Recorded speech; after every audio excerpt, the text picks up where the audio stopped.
வணக்கம், நான் உங்கள் கௌசி. இன்றும் ராஜேஸ்வரி பாலசுப்ரமணியம் அவர்கள் எழுதிய தமிழ் கடவுள் முருகன் வரலாறும் தத்துவம் என்ற நூலிலே ஆரியர் பார்வையில் ஸ்கந்தன் என்று எழுத்தாளர் ராஜேஸ்வரி பாலசுப்ரமணியம் ஆய்வு செய்து எழுதியுள்ள விடயங்களை தான் இன்று நாம் பார்க்க போகின்றோம். இதற்கு முன்னுள்ள அங்கத்திலே எழுத்தாளர் கோவை ஞானி அவர்கள் ராஜேஸ்வரி பாலசுப்ரமணியம் அவர்களுடன் செய்த நேர்காணலைத்தான் பதிவு செய்திருந்தேன். அதற்குரிய லிங்கை டிஸ்கிரிப்ஷன் பாக்ஸிலே நான் போட்டிருக்கின்றேன். அதிலே நீங்கள் பார்க்கலாம். மிக விளக்கமாக அந்த வீடியோ அமைந்திருக்கின்றது. இன்று ஆரியர் பார்வையில் ஸ்கந்தனை எப்படி இவர் பார்க்கின்றார் என்பதுதான் நாங்கள் பார்க்க போகின்றோம். வாருங்கள் காணொளிக்குள் போவோம். முருகனே செந்தில் முதல்வனே மாயோன் மருகனே ஈசன் மகனே ஒருகை முகன் தம்பியே என்னுடைய தண்டைக்கால் எப்போதும் நம்பியே தொழுவேன் நான். இது திருமுருகாற்றுப்படையிலே முருகனை பற்றி பாடப்பட்டிருக்கின்றது. இந்த சில அடிகளிலே நாங்கள் முருகனின் இணைப்பு சிவனுடன், திருமாலுடன், கணபதியுடன் தொடர்புபடுகின்றது என்பதை அறியக்கூடியதாக இருக்கின்றது. சமஸ்கிருதத்திலே ஸ்கந்த புராணம் எழுதப்பட்ட காலம் கிறிஸ்துக்கு பின் 7ஆம் நூற்றாண்டுக்கும் கிறிஸ்துக்கு பின் 1150ஆம் ஆண்டுக்கும் இடைப்பட்டதாக இருக்கலாம் என்று கூறப்படுகின்றது.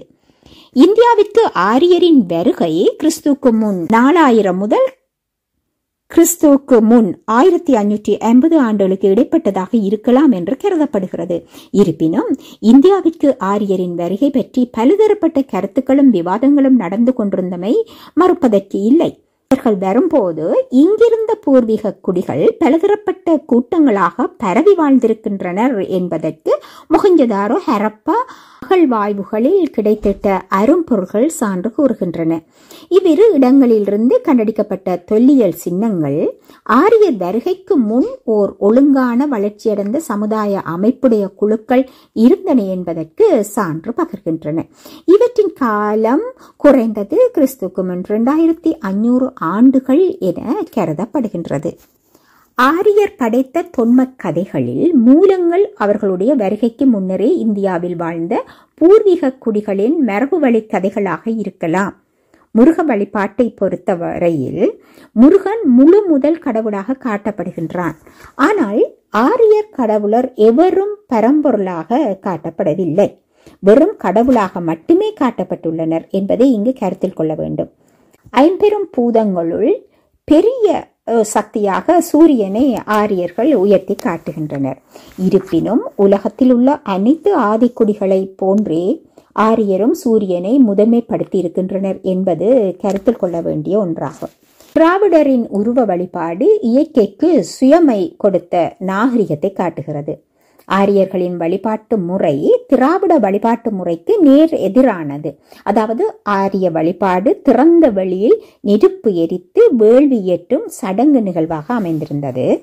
சூரியன், வாயு, வர்ணன், இந்திரன் என்று ஆரியர்கள் வழங்கிய காலத்திற்கு எத்தனையோ தலைமுறைகளுக்கு முன்னரே இந்திய ஆதிக்குடிகள் இறைமைக்கு உருவம் கொடுத்து அதனை ஆண் பெண் தெய்வங்களாக வணங்கி இருக்கின்றார்கள்.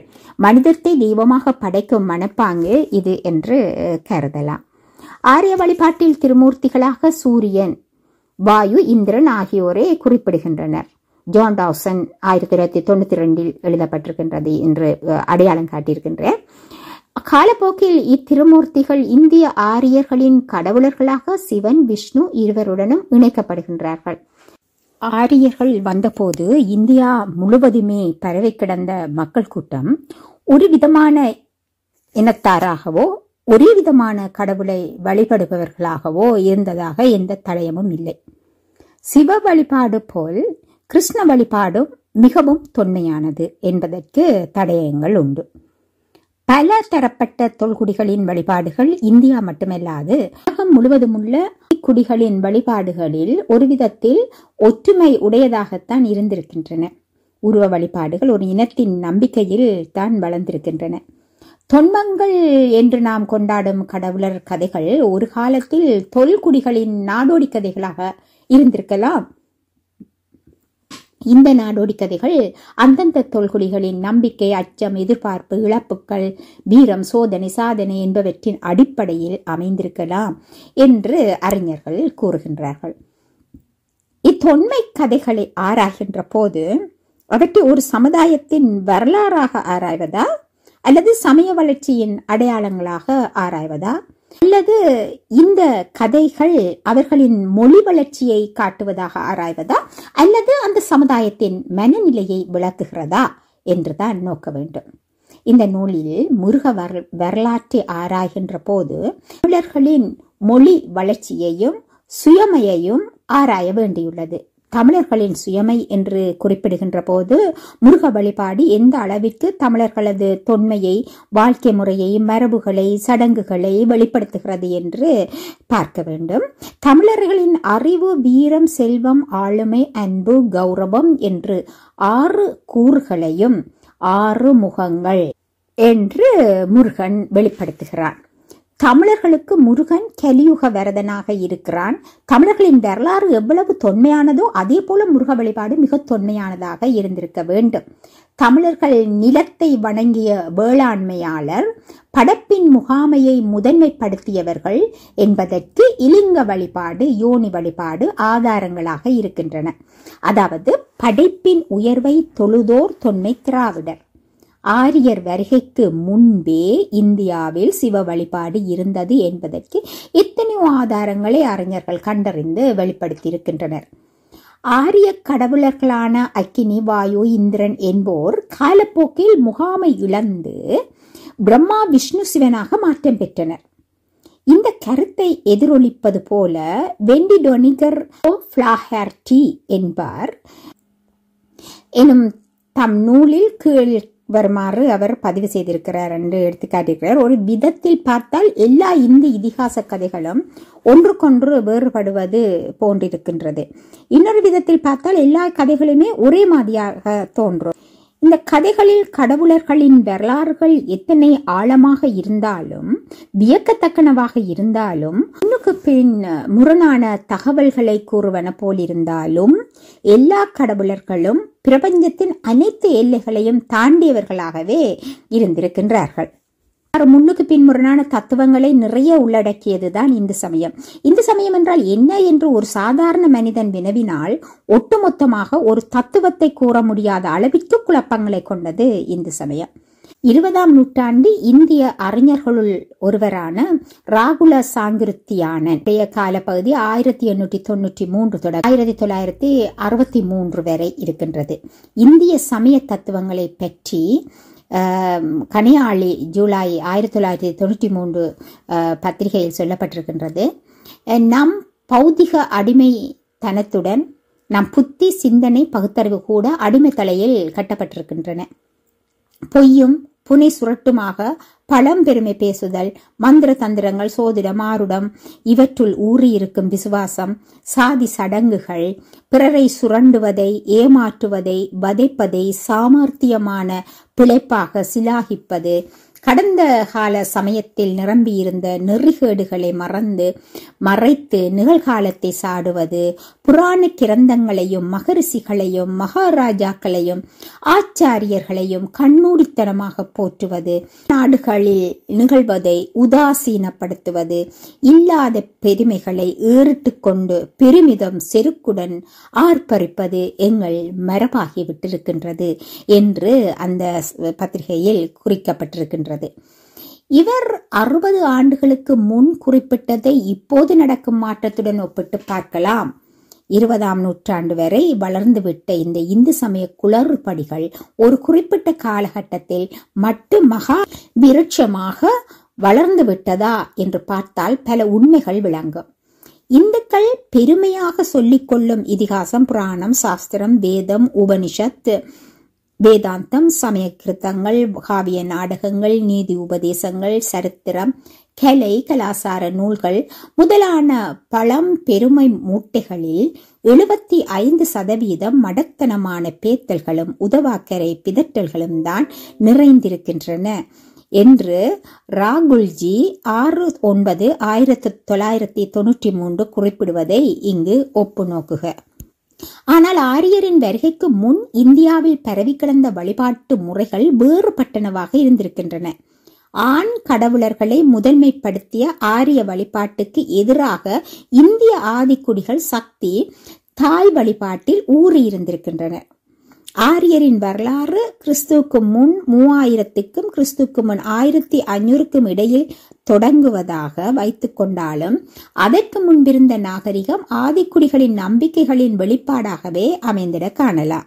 இந்திய ஆதிக்குடிகளின் மொழிகளுள் திராவிட மொழிகளும் அடங்கும்.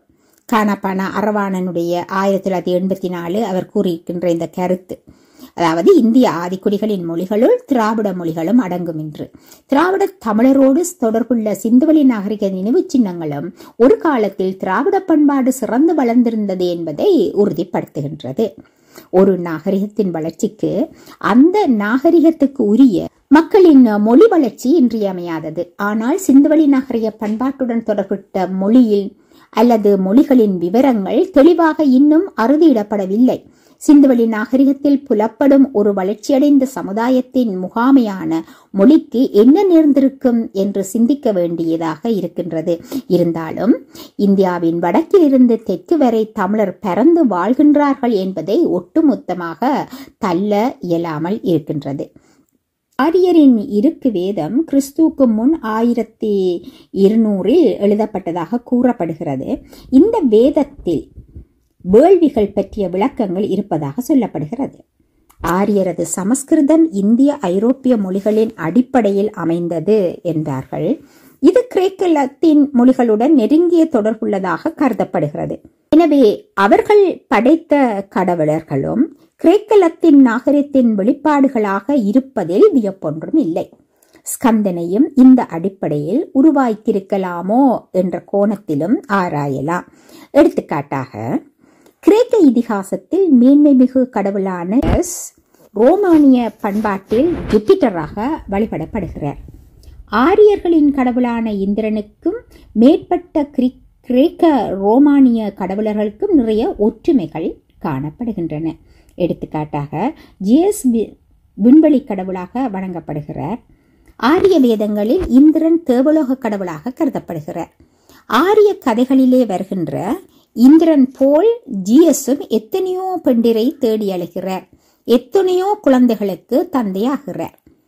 இந்த சமயத்தில் உள்ளது போல் 3000 கடவுளர்கள் கிரேக்க இதிகாசங்களில் இருப்பதாக தெரியவில்லை. ஆனாலும் காதலுக்கு மன்மதன் போல் ஈராஸும் காதல் தேவதையாக அப்ரோடைடும் வருகின்றனர்.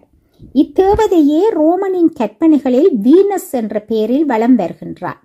இந்த சமயத்து ரதி மன்மதனை விட இவர்கள் கிரேக்க ரதி இதிகாசங்களில் மிக முகாமையான இடத்தை வகிக்கின்றார்கள். போன்றே ஆரிய ஸ்கந்த புராணத்தில் படைக்கப்பட்டிருக்கின்ற ஸ்கந்தனுக்கும் கிரேக்க கடவுளர்களுள் ஒருவரான டயோனியஸுக்கும் இடையே சில ஒற்றுமைகள் உள்ளன. ரோமானிய பண்பாட்டில் வனங்களின், குறிப்பாக மரங்களின் தெய்வமாக டயோனியஸ் கருதப்படுகிறார். இக்கடவுளின் மீது மிக ஆழ்ந்த பக்தி கொண்ட பெண்டிர் தங்கள் வீடுகளை துறந்து காடுகளில் திரிவதாக குறிப்பிடப்படுகிறது. ஆரியர்கள் தங்கள் வேதங்களை படைத்த பின்புதான் புராணங்களை எழுதினர். இவர்களால் கிறிஸ்துக்கு பின் 750 தொடக்கம் கிறிஸ்துக்கு பின் 1150 காலகட்டத்தில் எழுதப்பட்டதாக கூறப்படுகின்ற ஸ்கந்த புராணமே மிக நீண்ட தொன்மம் என்று கூறப்படுகின்றது. இந்த கந்த புராணத்தில் வருகின்ற முருகன் பிறப்பு பற்றிய கதையும் மகாபாரத ராமாயண இதிகாசங்களில் முருகனின் தோற்றம் பற்றிய வரலாறும் முன்னுக்கு பின் முரணாக இருப்பதற்கு காரணங்கள் என்னவாக இருக்கும் என்பது ஆராயப்பட வேண்டிய விடயமாகும். ராகுல சாங்கிருத்தியாயன் தனது வல்காவிலிருந்து கங்கை வரை என்ற நூலில் ஆரியர் வருகைக்கு முன்பு இந்திய குடிகள் தொழில் அடிப்படையில் பிரிக்கப்பட்டிருந்தனர் என்று குறிப்பிடுகிறார். ஆனால் அவ்வாறு தொழில் அடிப்படையில் பிரித்தாலும் மனிதர்களை அடக்கி வைத்திருக்கவில்லை என்று வலியுறுத்துகிறார். மாறாக ஆரியரின் நால்வர்ண பகுப்பு மனிதன் அடிமைப்படுத்துவதற்கு அமைக்கப்பட்டது என்பதை சமூக வரலாற்று ஆய்வாளர்கள் உறுதிப்படுத்துகின்றனர். மனிதர்களின் மன ஆசைகளின் வெளிப்பாடே கடவுளர்களின் படைப்பு என்பது பலரும் அறிந்த உண்மை. ஆனாலும் காலத்துக்கு காலம் ஆரியர்கள் தவிர்க்க முடியாதவாறு தங்கள் தத்துவத்திற்கு ஒத்துவராத சிலரையும் மேம்படுத்தி இருக்கிறார்கள். புத்தரை விஷ்ணுவின் அவதாரமாக்கியது இதற்கு ஒரு எடுத்துக்காட்டாகும். நந்தனாரை நாயனார் ஆக்கியது இன்னொரு எடுத்துக்காட்டு. அதே போல சைவர்களின் கடவுள் அல்லது திராவிட கடவுளான சிவனையும் காலப்போக்கில் உருத்திரனாக்கி விட்டனர். இது போன்றே ஆதிக்குடிகளின் கடவுளர்களும் ஆரியர்களின் கடவுளர்களான சூரியன், வாயு, இந்திரன் ஆகியோர்களும் காலப்போக்கில் இடம் மாறி மேன்மைப்படுத்தப்பட்டிருக்கின்றனர். தொன்மையான புராண கதைகள் பெரும்பாலும் எல்லா ஆதிக்குடிகளுக்கும் பொதுவாக இருந்திருக்கின்றன. இத்தகைய தொன்மைய கதைகளை மனித வரலாற்றுடன் ஒப்பிட்டு ஆராய்வது அக்காலகட்டத்தில் வாழ்ந்த மக்களின் வாழ்க்கையை நாம் அறிய உதவுகிறது. இந்து சமய கதைகள் என்று குறிப்பிடுகின்ற போதே இந்த தொன்ம கதைகள் ஒரு குறிப்பிட்ட குழுவினரின் கதைகளாக மட்டும் இருந்திருக்க இயலாது. உருவ வழிபாடு இந்திய ஆதிக்குடிகளிடமிருந்து ஆரிய வழிபாட்டு முறைக்கு வந்திருக்கிறது. இயற்கையின் வெளிப்பாடுகளான சூரியன், சந்திரன், அக்கினி, பிரபஞ்சம், மின்னல், மழை, காலை நேரம் என்பன உருவமுள்ள கடவுளர்களாக உருப்பெற்றமை காலப்போக்கில் நடந்தேறி இருக்கிறது. இதுபோலே சிவன், விஷ்ணு, கணபதி, காளி என்போரும் ஆரிய கடவுளர்களாக காலப்போக்கில் மாற்றப்பட்டிருக்கின்றார்கள். மகாபாரதத்தில் கண்ணன் காட்டப்படுவதற்கு முன்பே விஷ்ணு வழிபாடு அபிரா இனக்குழுவினரால் மேற்கொள்ளப்பட்டுள்ளதை இதற்கு சான்றாக காட்டலாம். கண்ணனை வணங்கிய இனக்குழுவினர் துவாரகை பகுதியில் வாழ்ந்த ஆதிக்குடிகளாவர். ஆரியர்களின் கடவுள் அல்லாத கிருஷ்ணன் வட இந்திய நாடோடி இனக்குழுவினரது கடவுளாக இருந்து ஆயர்களின் முகாமையான கடவுளாக காலப்போக்கில் உயர்த்தப்பட்டிருக்கிறார். இதனால் தங்களின் மந்திரங்களை தொல்குடிகளின் கடவுளர்களுக்கு ஆரியர் பயன்படுத்த தொடங்கினர். ஆரியர்கள் ராமாயணத்திலும் மகாபாரதத்திலும் முன்னுக்கு பின் முரணாக முருகனை படைத்திருக்கின்றனர். சான்றாக 5ஆம் வேதம் என்று பிராமணர்களால் போற்றப்படுகின்ற மகாபாரதத்தில் முருகன் 3 இடங்களில் வெவ்வேறு விதமான வரலாற்றை கொண்டிருக்கிறான். அதாவது மகாபாரதத்தில் ஒரு இடத்தில் அக்கினியின் மகனாக முருகன் படைக்கப்பட்டிருக்கின்றான், இன்னொரு இடத்தில் மகேஸ்வரனின் மகனாக பேசப்படுகின்றான். வால்மீகி ராமாயணத்தில் ஸ்கந்தன் அக்கினி புத்திரனாகத்தான் படைக்கப்பட்டிருக்கின்றான். இதிலிருந்து ஆதிகாலத்திலேயே முருகன் திராவிடர்கள் ஒரு குறிப்பிட்ட தெய்வமாக இருந்திருக்க வேண்டும் என்று ஆதிக்குடிகளின் கடவுளர்களை தங்களது சொத்தாக ஆக்கிக்கொள்ள ஆரியர் எடுத்த முயற்சிகளாக இது இருக்கலாம் என்று தெரிகிறது. அரசியல் அடிப்படையில் பார்த்தால் அலெக்சாண்டர் தன்னை சூரியனின் மரபினன் என்று கூறிக்கொண்டதன் காரணமாக இருக்கலாம். இந்த குளறுபடிகள் எல்லாம் ஆராய்ச்சியாளர்களின் கண்களுக்கு அகப்படாமல் தப்பிக்க மக்களோ இத்தகைய கதைகளை ஆண்டவனின் மகிமையாக ஏற்றுக்கொள்ளப்பட வைக்கப்பட்டிருக்கிறார்கள். திராவிட கடவுளான சிவன் தொன்மை காலத்தில் ஒரு சமய பூசாரியாக இருந்திருக்கலாம் என்பது அறிஞர்களின் கணிப்பு. இவரின் ஊழித்தாண்டவம் பூசாரிகளின் சமய சடங்குகளில் நடைபெறும் ஆட்டமாக இருந்திருக்கலாம். இதுவே மருவி வெறியாட்டு, முருக வழிபாட்டிலே இருக்கின்ற வெறியாட்டு என்று பெயர் பெற்றிருக்கலாம். இந்த பூசைகளும் சடங்குகளும் மயான பகுதியில் நடந்திருக்கலாம். சிவனுக்கும் ஆரியர்களுக்கும் உள்ள தொடர்பில் ஆரம்பமும் வளர்ச்சியும் ஸ்கந்த வழிபாட்டின் வரலாற்றில் இன்றியமையாதவை என்பதால் சிவனை பற்றிய சில வரலாறுகளை இங்கு எடுத்துக்காட்டுவது இன்றியமையாததாகும். ஆரியர்கள் இந்தியாவை ஊடுருவிய காலம் கிறிஸ்துக்கு முன் 4000 தொடக்கம் கிறிஸ்துவுக்கு முன் 1000 ஆக இருக்கலாம் என்று கூறும் ஷேஷ்னர் என்ற அறிஞர் ஆரியர்கள் தங்கள் இருக்கு வேதத்தில் இந்திய மக்களை பற்றி கூறுகின்ற போது இவர்கள் கருப்பு நிறமுடையவர்களாகவும் அலங்கோலமான மூக்கமைப்பு உடையவர்களாகவும் அசிங்கமான தோற்றமுடையவர்களாகவும் இலிங்கத்தை வணங்குபவர்களாகவும் இருக்கிறார்கள் என்று குறிப்பிடுவதாக எடுத்துரைக்கிறார்.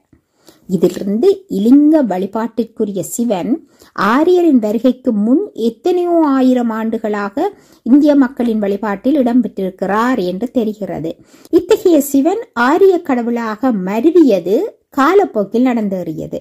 இதற்கு சான்றாக சுவேதாஸ்வதா உபநிடதத்தில் பிரம்மனும் ருத்ரனும் சிவனும் ஒன்று என்ற கருத்து இடையிடையே காணப்படுகிறது என ஆவணா வேலுப்பிள்ளை குறிப்பிடுவதை காணலாம்.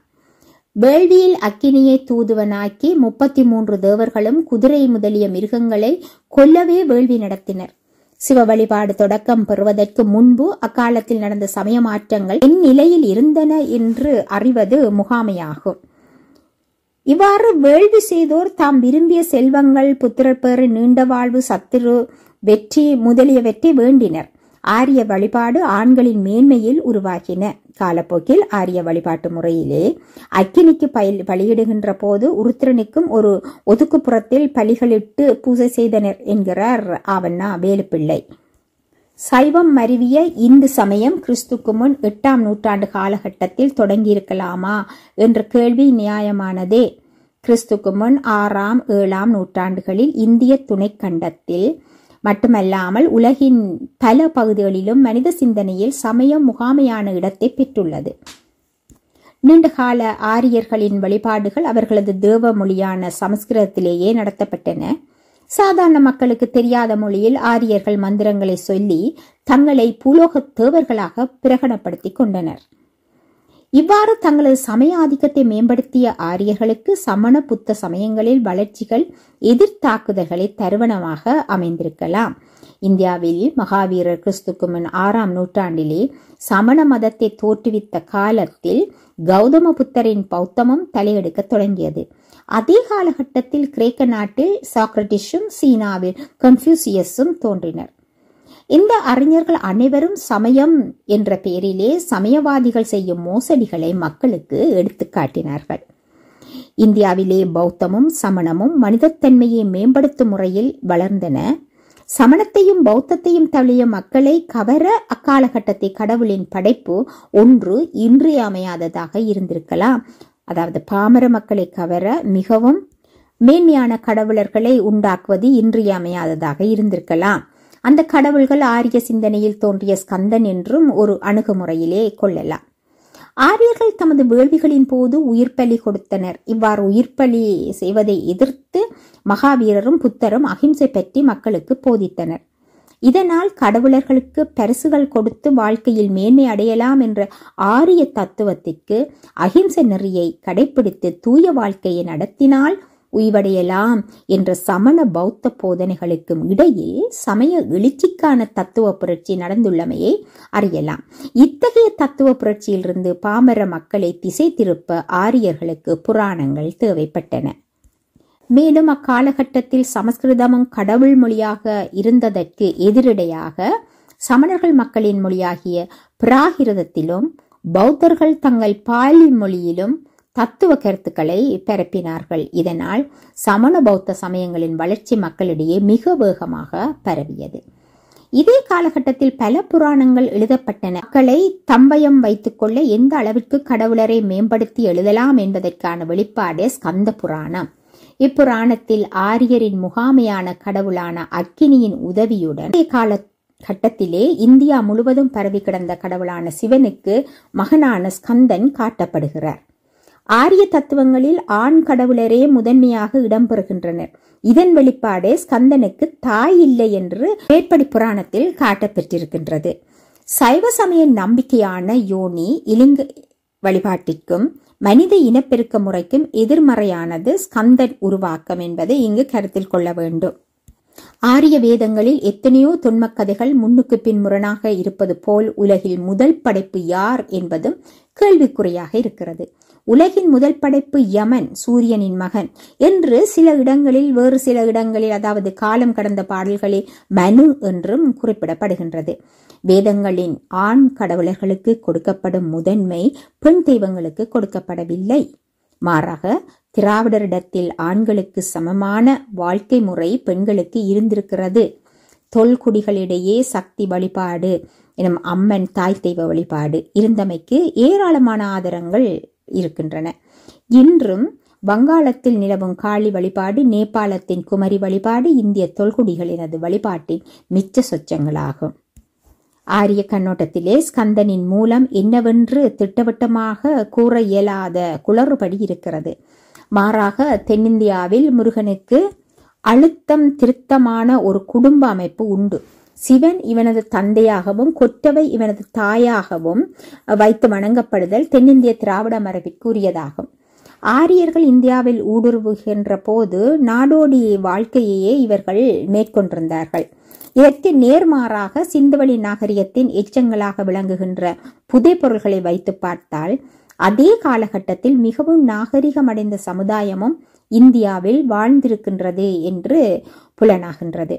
நாடோடி சமுதாய வாழ்க்கையின் பின்னணியில் அமைந்த ஆரிய குழுக்கள் வேள்விகளின் வாயிலாக அரசர்களுக்கும் வசதிமிக்கவர்களுக்கும் முன்னேற்றமான வாழ்வு கிடைத்ததற்கு தங்களை கடவுளர்களின் தூதுவராக தாமாகவே பிரகடனப்படுத்திக் கொண்டு அதன் வாயிலாக இந்தியாவின் மேன்மை தங்கிய சாதியினராக தங்களை மாற்றிக்கொண்டனர். ஆரியர்கள் இந்தியாவிற்கு வந்து குடியேறிய போது அவர்களுக்கு முன்பாகவே இந்தியாவின் பல பகுதிகளிலும் பல வகையான இனக்குழுவினர் பரந்து வாழ்ந்து வந்தனர். ஆரியர்கள் வந்தபோது இந்தியா முழுவதும் பரந்து வாழ்ந்திருந்த திராவிட குடிகள் போல இன்னும் பல இனக்குழுவினரும் இருந்ததாக வரலாற்று ஆய்வாளர்கள் ரோமிலா டேப்பர் குறிப்பிடுவது இங்கு ஒப்பு நோக்கக்கூடியதாக இருக்கின்றது. டேப்பர் கூற்றுப்படி இந்தியாவில் கீழ்காணும் பல பெரிய இனக்குழுவினர் இருந்திருக்கலாம் என்று கருதப்படுகிறது. நீக்ராய்டு இனக்குழுவினர், தொல் ஆஸ்திரேலிய இனக்குழுவினர், மங்கோலாய்டு இனக்குழுவினர், மத்திய தரைக்கடல் இனக்குழுவினர். சமஸ்கிருதத்தில் ஸ்கந்தபுராணம் எழுதப்பட்ட காலத்தின் போது இந்தியாவின் பல பகுதிகளில் ஏற்பட்ட மாற்றங்களே ஸ்கந்த வரலாற்று தொடர்புகளுடன் இணைத்து பார்க்க வேண்டும். கிறிஸ்துக்கு பின் 4ஆம் 5ஆம் நூற்றாண்டு மாதா வழிபாடு இடம்பெற தொடங்கியிருக்கிறது என்கிறார் A.G. மிச்சேல். பாரத மாதாவாக பெண் தெய்வம் பெயர் பெற்ற காலகட்டம் இது என்கிறார் மிச்சேல். பாரத மாதாவாக பெண் தெய்வம் பெயர் பெற்ற காலகட்டம் இது என்கிறார் மிச்சேல். வட இந்தியாவில் இம்மாதா வழிபாட்டின் வளர்ச்சியே இன்றைய காலகட்டத்தில் சந்தோஷி மாதா வழிபாட்டில் வெளிப்படுகிறது.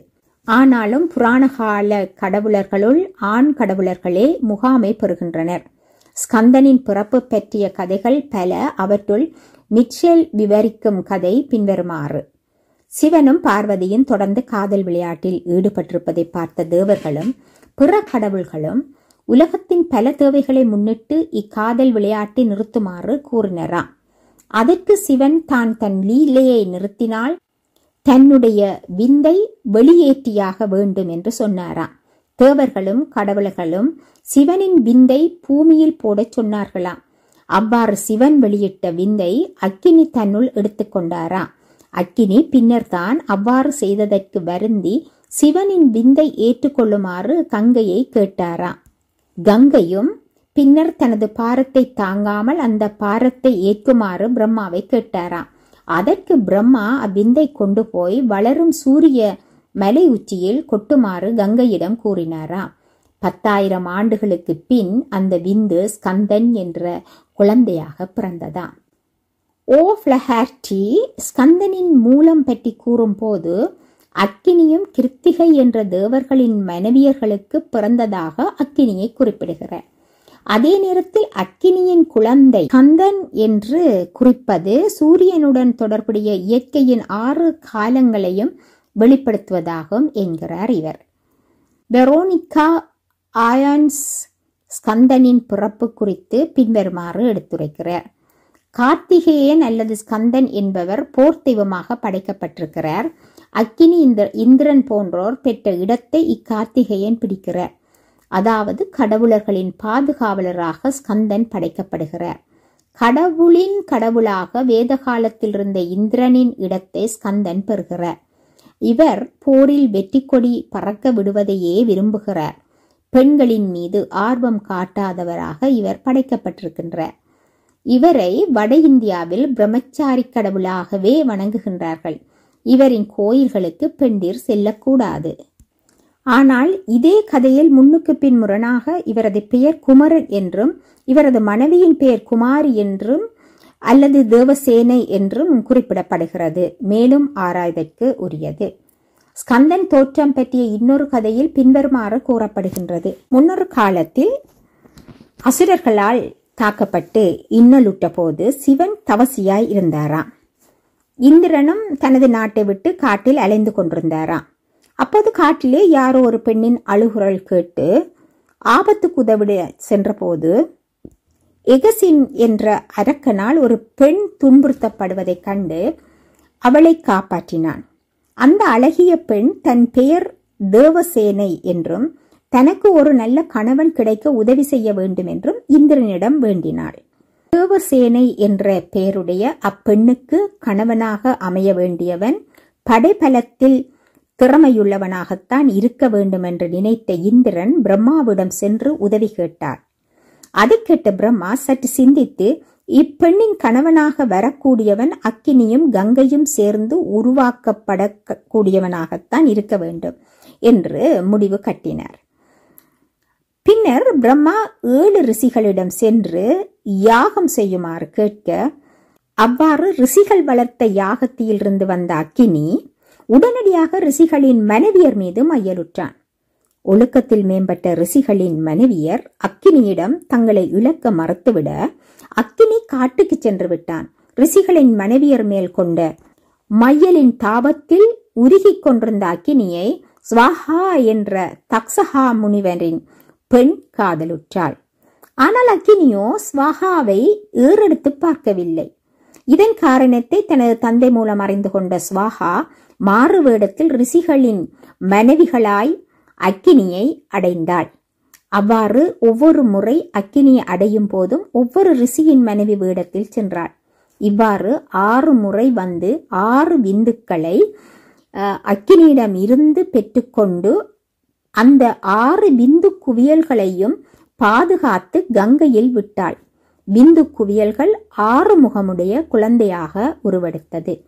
பின்னர் அந்த குழந்தை வளர்ந்து தேவசேனாவை மணந்து கொண்டது. இன்னொரு கதையின்படி தாரகனை அழிக்க சிவனின் மகளாக கார்த்திகேயன் அவதாரம் எடுக்கிறான். பிரம்மாவிடம் பெற்ற வரத்தின்படி தாரகன் உலகத்தை ஆட்டி படைக்கிறான். பிரம்மாவின் வரத்தின்படி தாரகனை சிவனின் மகன் தவிர யாராலுமே அழிக்க முடியாது. அந்த காலகட்டத்திலே சிவனுக்கு குழந்தைகள் இல்லை. அதே நேரத்தில் அவன் மனைவியான சக்தி அவளின் தகப்பன் தக்ஷன் செய்த வேள்வி தீயிலே குதித்து அழிந்து போகிறாள். சிவனுக்கு இன்னொரு முறை திருமணம் செய்ய எண்ணமில்லை. தாரகன் என்ற அசுரன் முழு வலிமையுடன் அனைத்துலக பாதாளத்தையும் ஆட்டி படைத்து தேவ உலகத்தை வதைக்கிறான். இந்திரன் தன் அழகிய வெள்ளை குதிரையை கொடுக்கிறான். காமதேனுவையும் தாரகன் கவர்ந்தெடுக்கின்றான். குபேரன் தனது 1000 கடல் குதிரைகளையும் கொடுக்கிறான். வாயுவும் அடிமையாகிறான். சூரியன் தனது சூட்டை கொடுக்கிறார். சந்திரன் எப்போதும் முழுமதியாக இருக்க தாரகனால் ஆணையிடப்படுகிறான். கடவுளர்கள் தாரகனால் ஏற்படும் துயர் தாங்காமல் சிவனிடம் இன்னொரு திருமணம் செய்து கொள்ளுமாறு கூறுகின்றனர். தேவர்களும் முனிவர்களும் சிவனின் மனைவியான சக்தி இமாலயத்தில் மகள் பார்வதியாக பிறக்க வேண்டும் என்று வேண்டுகின்றனர். அதுபோன்று பார்வதி மறுபுறப்படுத்து பருவ பெண்ணாகி சிவன் மீது ஆசைப்படுகிறாள். ஆனால் சிவனோ அவளை ஏறெடுத்தும் பார்க்கவில்லை. இதனால் இந்திரன் காதல் கடவுள் காமனை உதவிக்கு கூப்பிட காமனும் கைலாயம் சென்று யோகாசனத்தில் இருக்கும் சிவனிடம் செல்கிறான். மன்மத கணையுடன் நின்ற காமனை கோவத்தில் தன் நெற்றிக்கண்ணால் எரித்து விடுகிறார். அதற்கு பிறகு நீண்ட காலத்துக்கு பின் பார்வதியை சிவன் மணக்கிறார். இருப்பினும் நெடுங்காலமாக அவர்களுக்கு குழந்தை பிறக்கவில்லை. இந்திரனின் வேண்டுகோளின்படி கைலாயம் சென்று அக்கினி அப்போதுதான் மனைவியிடம் இருந்து பிரிந்த சிவனிடம் இருந்து வெளியேறிய விந்தை எடுத்துக்கொண்டு தேவர்களிடம் செல்கிறான். அவ்வாறு செல்லுகின்ற போது விந்தின் பாரத்தை தாங்க இயலாது அக்கினி அதை கங்கையில் விடுகிறான். இதனால் மிகுந்த ஒளியுடன் கங்கை கரையில் ஒரு குழந்தை பிறக்கிறது. அந்த குழந்தைக்கு கார்த்திகேயன் என பெயரிடப்படுகிறது. அதே நேரம் அந்த இடத்திற்கு 6 ராஜகுமாரிகள் நீராட வருகின்றார்கள். ஒவ்வொருவரும் அக்குழந்தைக்கு தங்கள் முலைப்பாலை கொடுக்கின்றார்கள். குழந்தை கார்த்திகேயன் தன் வலிமையால் தாரகனை அழித்து தேவர்களின் துயர் நீக்குகிறான். ஸ்கந்தனின் மூலத்தை அறிவது மிகவும் கடினமான விடயம் என்று மேற்படி வேறுபட்ட கதைகளிலிருந்து தெரிகிறது. சொல்லப்பட்ட கதைகளுக்கும் தமிழ்நாட்டில் வழங்கும் முருகன் தோற்ற கதைக்கும் வள்ளி முருகன் திருமணத்துக்கும் எத்தனையோ வேறுபாடுகள் இருக்கின்றன. வேதகால கடவுளர்களான அக்கினியும் இந்திரனும் புராண காலத்து ஸ்கந்தனை உருவாக்குவதில் மிகவும் பங்காற்றியுள்ளனர். சிந்துவெளி கடவுள் சிவன் முழுமுதற் கடவுளாக ஏற்றுக்கொள்ளப்படுவதும் அவர் மகனாக ஸ்கந்தன் படைக்கப்படுவதும் அந்த ஸ்கந்தன் தேவர்களை காப்பாற்ற படைக்கப்பட்ட அதி அற்புத தெய்வமாக உருவகப்படுத்தப்படுவதும் இங்கு கவனமாக நோக்கத்தக்கது. ஆரிய கடவுளர்கள் மக்களிடம் செல்லுபடியாகாதவர்களாக இருந்தனரா அல்லது சிவனுக்கு மேலாக ஒரு கடவுளை தங்கள் தத்துவ நியதியின்படி படைக்க ஆரியர்களுக்கு கட்டாயம் ஏற்பட்டதா என்று கேட்பது நியாயமான கேள்வியாக இருக்கும். ஸ்கந்தன் படைப்பில் இருமுகாமையான கூறுகள் உள்ளன. ஒன்று அக்கினியின் ஈடுபாடு, அடுத்தது ஏதோ ஒரு வழியில் ஸ்கந்தனுக்கு தாயில்லாமல் செய்வது. ஆரிய மரபு சிந்தனையில் சிதறலாகவே தோன்றுகிறது. இச்சூரிய சக்தியின் வரலாறு ஆரிய தத்துவங்களில் மட்டுமல்ல, ஆதிகால பழங்குடிகள் பலரிடமும் இருந்திருக்கிறது. எடுத்துக்காட்டாக எகிப்திய மக்கள் சூரியனை தங்கள் கடவுள் என்றும், எகிப்திய அரசர்கள் தங்களை சூரியனின் வழி தோன்றல்கள் என்றும் நினைப்பதை குறிப்பிடலாம். இனி அடுத்ததாக கிரேக்க அலெக்சாண்டரும் இந்து ஸ்கந்தனும். இந்த பதிவை அடுத்த வீடியோவிலே நீங்கள் கேட்கக்கூடியதாக இருக்கும். தொடர்ச்சியாக இந்த ஆய்வு நூலை நீங்கள் கேட்க விரும்பினால் இந்த யூடியூப் சேனலை நீங்கள் சப்ஸ்கிரைப் பண்ணி பெல் பட்டனை நீங்கள் அழுத்தினால் நான் போடுகின்ற இது தொடர்பான வீடியோக்கள் உங்களை வந்து சேரும். அதை நீங்கள் கேட்கக்கூடியதாக இருக்கும். நன்றி, வணக்கம்.